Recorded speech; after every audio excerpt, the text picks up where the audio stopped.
اللہم صلی علی محمد وعلی آل محمد وبارک وسلم۔ تمام سننے والوں کو السلام علیکم۔ سورۃ المائدہ آیت نمبر 44 سے لے کر 50 تک۔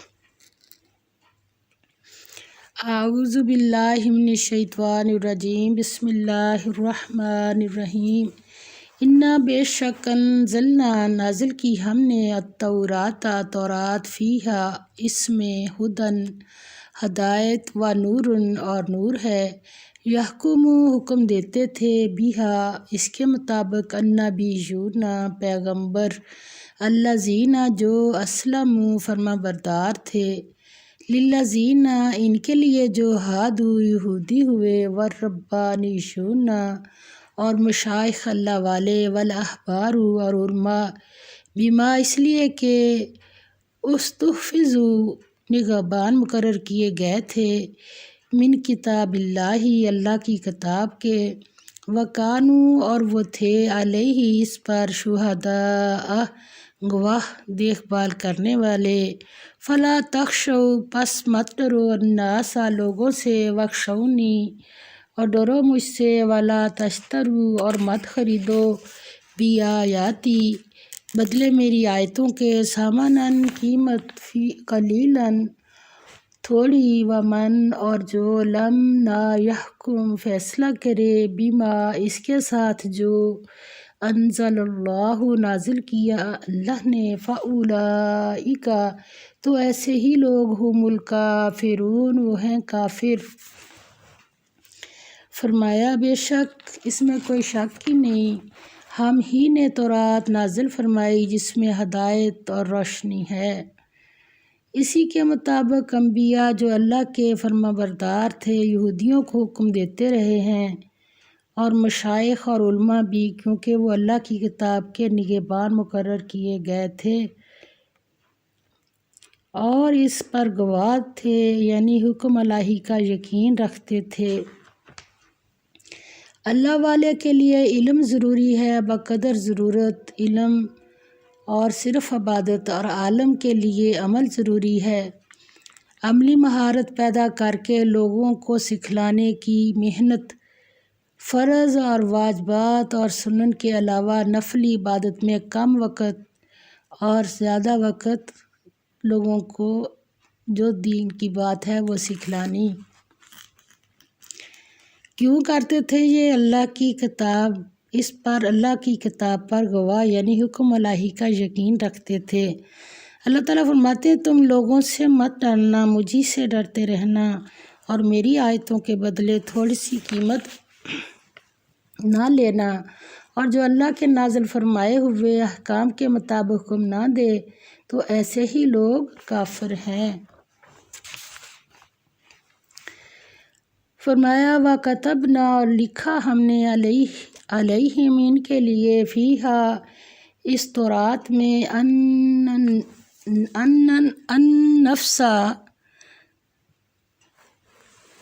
کہ جان بالنفس بدلے جان کے، والعین اور آنکھ بالعین بدلے آنکھ کے، والانف اور ناک بالانف ناک کے بدلے، والاذن اور کان بالاذن کان کے بدلے، والسن اور دانت بالسن دانت کے بدلے، والجروح اور سب زخموں کے قصاص برابر بدلہ ہے۔ فمن پس جو تصدق معاف کر دے صدقہ کرے بھی اس کے بدلے، فہو پس وہ کفارۃ کفارہ ہے، لہو اس کے لیے، ومن اور جو لم نہ یحکم فیصلہ کرے بما ساتھ اس کے جو انزل نازل فرمایا اللہ اللہ نے، فاولئک پس ایسے ہی لوگ ہم الظالمون وہ ہیں ظالم۔ وقفینا اور پیچھے بھیجا ہم نے علی آثارہم ان کے قدموں پر، بعیسیٰ ابن مریم عیسیٰ بیٹے مریم کو۔ عیسیٰ بیٹے مریم کیوں کہا؟ کہ عیسائیوں کا جو عقیدہ تھا کہ عیسیٰ اللہ کے بیٹے ہیں، تو اللہ تعالیٰ نے اس کی بات بتائی ہے کہ عیسیٰ مریم کا بیٹا ہے، اللہ کا بیٹا نہیں۔ یہ بات جب بھی قرآن پاک میں آئے گا تو عیسیٰ ابن مریم ہی آئے گا، تاکہ لوگ اپنے اس عقیدے سے باز آ جائیں۔ مصدقاً تصدیق کرنے والا، لما اس کے جو بینہ درمیان یدیہی اس کے دو ہاتھوں کے، من التوراتی تورات سے، وآتینہ اور دی ہم نے اس کو، الانجیل انجیل، فیہ اس میں، ہدن ہدایت، و نورن اور روشنی، و مصدقاً اور تصدیق کرنے والی، لما اس کی جو بینہ یدیہی پہلے تھی اس کے، من التوراتی تورات سے، وہدن اور ہدایت، و موعظۃ اور نصیحت، کس کے لیے؟ للمتقین پرہیزگاروں کے لیے، ولیحکم اور فیصلہ کریں، اہل الانجیل اہل انجیل، بما اس کے ساتھ جو، انزلہ نازل کیے، اللہ نے، فیہ اس میں، ومن اور جو، لم نہیں، یحکم فیصلہ کرتے، بما ساتھ اس کے جو، انزلہ نازل کیا، اللہ نے، فاولئک پس یہی لوگ، ہم الفاسقون وہ ہیں فاسق۔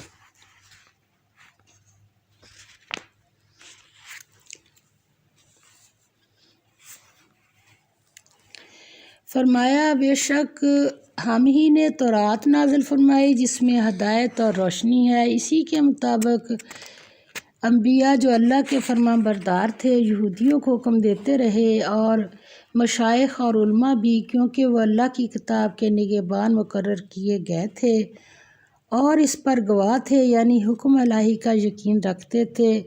تم لوگوں سے مت ڈرنا، مجھی سے ڈرتے رہنا، اور میری آیتوں کے بدلے تھوڑی سی قیمت نہ لینا، اور جو اللہ کے نازل فرمائے ہوئے احکام کے مطابق حکم نہ دے تو ایسے ہی لوگ کافر ہیں۔ اور ہم نے ان لوگوں کے لیے تورات میں یہ حکم لکھ دیا تھا کہ جان کے بدلے جان، اور آنکھ کے بدلے آنکھ، اور ناک کے بدلے ناک، اور کان کے بدلے کان، اور دانت کے بدلے دانت، اور سب زخموں کا اسی طرح بدلہ ہے، لیکن جو شخص بدلہ معاف کر دے اور وہ اس کے لیے کفارہ ہوگا، اور جو اللہ کے نازل فرمائے ہوئے احکام کے مطابق حکم نہ دے تو ایسے ہی لوگ بے انصاف ہیں۔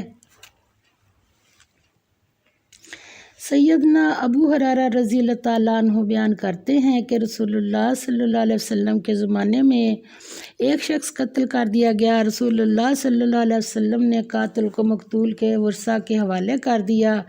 قاتل نے کہا، اے اللہ کے رسول، اللہ کی قسم میں نے اس کے قتل کا ارادہ نہیں کیا تھا۔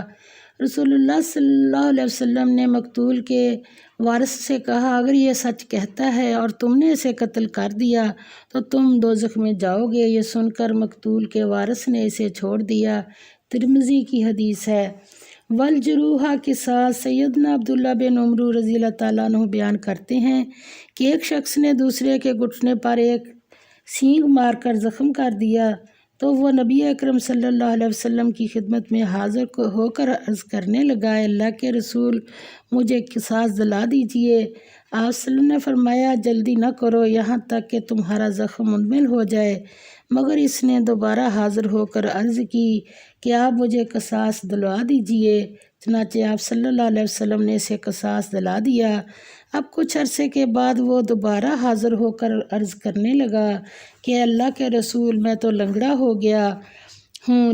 رسول اللہ صلی اللہ علیہ وسلم نے فرمایا، میں نے تمہیں منع کیا تھا تو تم نے میری نافرمانی کی تو اللہ نے تمہیں دور کر دیا، اب تمہارا لنگڑا پن رائے جائے گا۔ اس کے بعد رسول اللہ صلی اللہ علیہ وسلم نے منع کر دیا کہ اس وقت تک زخم کا قصاص نہ لیا جائے جب تک زخمی شخص تندرست نہ ہو جائے۔ مسند احمد کی حدیث ہے۔ فمن تصدق بہ فہو کفارۃ تو لہو معاف کر دینا گناہوں کا کفارہ ہے۔ سیدنا عبادہ بن صامت رضی اللہ تعالیٰ عنہ بیان کرتے ہیں کہ میں نے رسول اللہ صلی اللہ علیہ وسلم کو فرماتے ہوئے سنا، جس شخص کے جسم کا کوئی حصہ زخمی کر دیا جائے، یعنی کفارتن لکھا ہے تو اس میں ضروری نہیں کہ فلاں حصہ، جو بھی حصہ ہے، پھر وہ اسے معاف کر دے تو جتنا اس نے معاف کیا اللہ تعالیٰ اتنا ہی اس چیز کو اس کے گناہوں کا کفارہ بنا دے گا۔ مسند احمد کی حدیث ہے۔ سیدنا ابو ہریرہ رضی اللہ تعالیٰ عنہ بیان کرتے ہیں کہ رسول اللہ صلی اللہ علیہ وسلم نے فرمایا، صدقہ دینے سے مال کم نہیں ہوتا، اور جو بندہ معاف کر دیتا ہے اللہ تعالیٰ اس کی عزت بڑھاتا ہے، اور جو بندہ اللہ تعالیٰ کے لیے عاجزی کرتا ہے اللہ تعالیٰ اس کا درجہ بلند کر دیتا ہے۔ مسلم کی حدیث۔ اس میں 3 پوائنٹ ہیں۔ صدقہ دینے سے مال کم نہیں، یقین سے دیا کریں، کوئی کمی نہیں آتی، اور جو بندہ معاف کر دیتا ہے اللہ تعالیٰ اس کی عزت کو بڑھاتا ہے، اور جو بندہ عاجزی کرتا ہے اللہ کے لیے اس کا اللہ تعالیٰ درجہ بلند کر دیتا ہے۔ یہ مسلم کی حدیث ہے۔ فرمایا، اور ان پیغمبروں کے بعد انہی کے قدموں پر ہم نے عیسیٰ ابن مریم کو بھیجا، جو اپنے سے پہلے تورات کی تصدیق کرتے تھے اور ان کو انجیل عنایت کی جس میں ہدایت اور نور ہے، اور تورات کی جو اس سے پہلی کتاب ہے تصدیق کرتی ہے، اور پرہیزگاروں کو راہ بتاتی ہے اور نصیحت کرتی ہے، اور اہل انجیل کو چاہیے کہ جو احکام اللہ نے اس میں نازل فرمائے ہیں اس کے مطابق حکم دیا کریں، اور جو اللہ کے نازل کیے ہوئے احکام کے مطابق حکم نہ دے تو ایسے لوگ نافرمان ہیں۔ وَأَنزَلْنَا، اور نازل کی ہم نے الیک طرف تیرے، الکتاب کتاب، بالحق حق کے ساتھ، مصدقاً تصدیق کرنے والی، لما اس کی جو بین یدیہ آگے پہلے اس کے، من الکتابی کتاب سے، ومہیمناً اور نگہبان علیہ اس پر، فحکم پس فیصلہ کرو، بینہم درمیان ان کے، بما ساتھ اس کے جو انزل اتارا اللہ اللہ نے، ولا تتبع اور نہ پیروی کرو، اہواءہم ان کی خواہشوں کی، اما اس سے ہٹ کر جو جاءک آیا تمہارے پاس، من الحق کی حق سے۔ حق کیا ہے؟ قرآن پاک میں حق ہی ہے۔ اللہ کرے ہمیں اس کی سمجھ آ جائے۔ اس کتاب میں اللہ تعالیٰ نے جو احکام دیے ہیں ہم اس کے اوپر جم جائیں، اسی کے مطابق اپنی زندگیاں گزارنی شروع کر دیں۔ فرمایا، لِکُلٍ ہر ایک کے لیے، جعلنا مقرر کیا ہم نے، منکم تم میں سے، شرعتاً دستور شریعت، ومنہاجاً اور راستہ یا طریقہ، ولو اور اگر شاء اللہ چاہتا اللہ، لجعلکم البتہ کر دیتا تم کو، امت واحدتاً ایک، ولیکن اور لیکن، لیبلوکم اس لیے کہ آزمائش کرے تمہاری، فیما اس میں جو عطاکم اس نے دی تمہیں، فاستبقوا الخیرات پس سبقت کرو نیک کاموں میں، اللہ طرف اللہ کی، مرجعکم لوٹ کر جانا ہے تمہیں، جمیعاً سب کو، فینبئکم پس وہ بتا دے گا تمہیں، بما ساتھ اس کے جو کنتم تھے تم فیہ اس میں، تختلفون اختلاف کرتے۔ فرمایا، اور ہم نے اے پیغمبر صلی اللہ علیہ وسلم، ہم نے تم پر سچی کتاب نازل کی ہے قرآن پاک، اور جو اپنے سے پہلی کتابوں کی تصدیق کرتی ہے، اور ان سب پر مشتمل اور ان کی محافظ نگہبان ہے۔ تو جو حکم اللہ نے نازل فرمایا ہے اس کے مطابق ان کا فیصلہ کرنا، اور حق جو تمہارے پاس آ چکا ہے اس کو چھوڑ کر ان کی خواہشوں کی پیروی نہ کرنا، یعنی اب جو بھی فیصلہ کرنا ہے قرآن پاک سے ہی کرنا ہے۔ ہم نے تم میں سے ہر ایک فرقے کے لیے ایک دستور اور طریقہ مقرر کیا ہے، اور اگر اللہ چاہتا تو سب کو ایک ہی شریعت پر کر دیتا، مگر جو حکم اس نے تم کو دیے ہیں اس میں تمہاری آزمائش کرنی چاہتا ہے۔ حکم بڑی حکمت اس میں ہر زمانہ ہر طبقہ کے لیے حقیقت عبادت نام ہے، بندگی اور عطا پروری حقیقت مقصد صرف ایک ہے، حکم الہی کی اطاعت۔ نماز پڑھنی بھی عبادت ہے، نماز کو چھوڑنا بھی عبادت ہے، روزہ رکھنا بھی عبادت ہے، روزہ چھوڑنا بھی عبادت ہے، میدان عرفات میں جانا بھی عبادت ہے، اور میدان عرفات سے باہر آنا بھی عبادت ہے۔ جب تک کہ ان کے کرنے کا حکم ہے، نماز، روزہ، حج تو عبادت ہے، اور جس حد پر روک دیا جائے تو وہ جو کام ابھی کرنے تھے وہ اب حرام ہو جاتے ہیں۔ یعنی نماز جب سورج نکل رہا ہو اور جب سورج غروب ہو رہا تو منع کر دیا کہ اس وقت نماز نہیں پڑھنی۔ اگر ہم نہیں پڑھیں گے تو وہ عبادت ہے، اگر کہیں نماز ہی ہے نیک کام ہی کر لوں تو وہ اللہ کی نافرمانی ہو جاتی ہے۔ روزہ بھی عید والے دن اٹھ کے روزہ رکھ کے بیٹھنے منع کیا ہے تو اس دن روزہ نہیں رکھیں گے۔ اسی طرح میدان عرفات میں جانے کا ٹائم ہے، اس کے بعد وہاں جو ٹائم باہر آنے کا ہے کہ اب اس کو چھوڑ دو تو ہم چھوڑیں گے تو اللہ کے حکم کو پورا کریں گے، اور یہ عبادت ہے۔ اگر اس کو ثواب سمجھ کے کہیں کہ ہم کر لیں گے اپنی مرضی کریں تو وہ عبادت نہیں ہوتی، اللہ کی نافرمانی ہو جاتی ہے۔ آگے فرمایا سو نیک کاموں میں جلدی کرو اور تم سب کو اللہ کی طرف لوٹ کر جانا ہے، پھر جن باتوں میں تم کو اختلاف تھا وہ تم کو بتا دے گا۔ اور ہم پھر تاکید کرتے ہیں کہ جو حکم اللہ نے نازل فرمایا ہے اسی کے مطابق ان میں فیصلہ کرنا اور ان کی خواہشوں کی پیروی نہ کرنا، اور ان سے بچتے رہنا کہ کسی حکم سے جو اللہ نے تم پر نازل فرمایا ہے یہ کہیں تم کو بہکا نہ دیں۔ اگر یہ نہ مانے تو جان لو کہ اللہ چاہتا ہے کہ ان کے بعض گناہوں کے سبب ان پر مصیبت نازل کرے، اور اکثر لوگ تو نافرمان ہیں۔ آگے فرمایا آفا حکم کیا پھر فیصلہ جاہلیت کا یبغونا چاہتے ہیں، ومن اور کس کا احسن اچھا ہے، من اللہ سے حکمن فیصلہ، لقوم ان لوگوں کے لیے یوقنون جو یقین رکھتے ہیں۔ فرمایا کیا زمانہ جاہلیت کے حکم کے خواہش مند ہیں اور جو یقین رکھتے ہیں ان کے لیے اللہ سے اچھا حکم کس کا ہے۔ اللہ تعالی ہمیں صحیح پڑھ کر صحیح عمل کی توفیق عطا فرما دے۔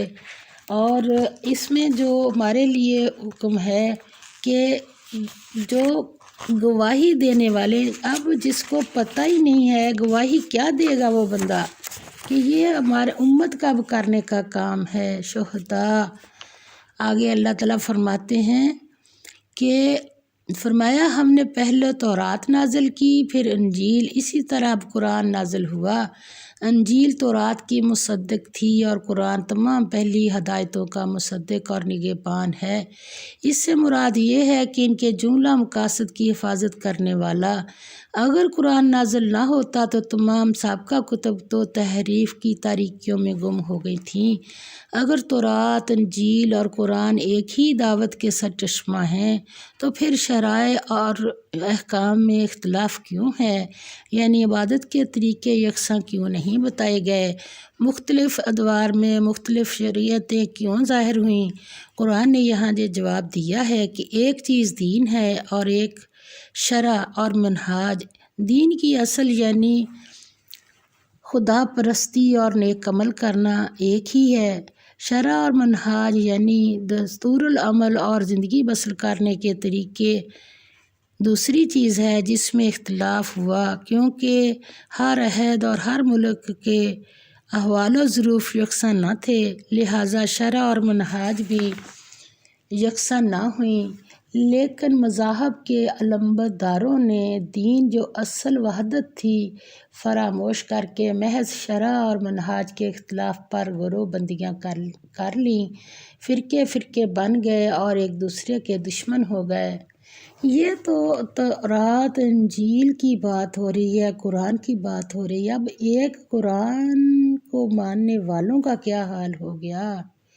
یہ کہاں سے آ گئی؟ قرآن پاک ایک، ہماری کتاب ایک، اللہ ایک، کتاب ایک، نبی ایک، اختلاف کی کوئی گنجائش ہے کہ اب کتنے استغفار علم کے ساتھ پتہ نہیں کیا۔ اب جو ایک تو بندہ ہے نا جس کو علم ہے، قرآن پاک میں سورۃ بقرہ میں آتا ہے، اس کو تو علم ہے تو وہ ایسی باتیں کرتے ہیں علم کے ساتھ، اور ایک وہ ہیں جن کو پتہ ہی نہیں، وہ سنے سنائی لگے ہوئے پیچھے۔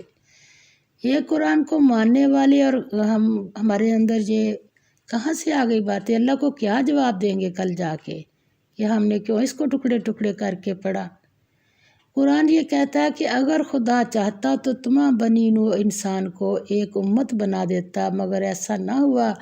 الگ الگ قومیں، الگ الگ احوال و ظروف، الگ الگ ضرورتیں، یہ ضروری تھا کہ احوال و ظروف کے مطابق طور طریقے بھی الگ الگ ہوں، لیکن اختلاف اصل کا نہ ہوا جو دین ہے، فروع کا اختلاف ہوا جو شرع اور منہاج ہے۔ یہی حال آج مسلمانوں کا ہو گیا۔ اللہ تعالیٰ مسلمانوں کو صحیح راستے کی توفیق دے، اور آپس میں جو ٹکڑے ٹکڑے ہو گئے ہیں، اس کی وجہ، اس کا نقصان دین کا کیا ہوا کہ جب ایک چیز اکٹھی ہے تو اس کا وزن ہے، جب وہ بکھر جاتی تو اس کا وزن نہیں بنتا۔ اللہ تعالیٰ ہمیں صحیح سے پڑھ کر صحیح عمل کی توفیق دے اور سب مسلمانوں کو ایک قرآن پر جمع ہونے کی توفیق دے۔ وآخر دعوانا الحمدللہ رب العالمین، آمین یا رب العالمین۔